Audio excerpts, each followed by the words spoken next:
This is coming from Bharti from Hyderabad. She says she wants some suggestions on mid and small cap ideas for the longer term.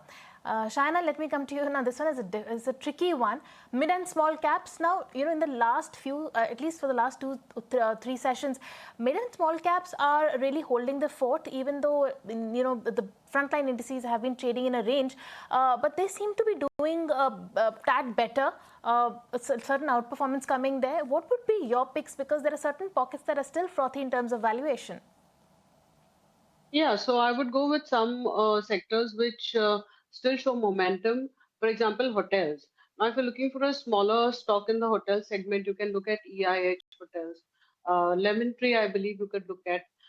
Then you have in the, say Shakti Pumps is another stock. I think that could benefit from the changes in the GST that, hopefully we will see a lower rate of GST for some of those consumers. That's a small cap stock.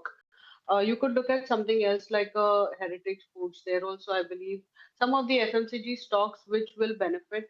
One is because you have inflation that has come off substantially, and also in terms of GST, when you have lower GST, I think the rural market should improve, and you could see better revenues coming in and improvement in margins going forward. Uh, so I think some of in defense you could look at something like Cyan BLM. It's again a small cap stock, small mid cap stock, and there I believe while numbers were not good Q1, but going forward I think in terms of defense, once the revenues start kicking in 1 year down the line, I think that could be a stock that you could look at. So it's a combination of various elements. You could actually build a portfolio and hold it for the medium to longer term to get a good return in the smaller stocks. So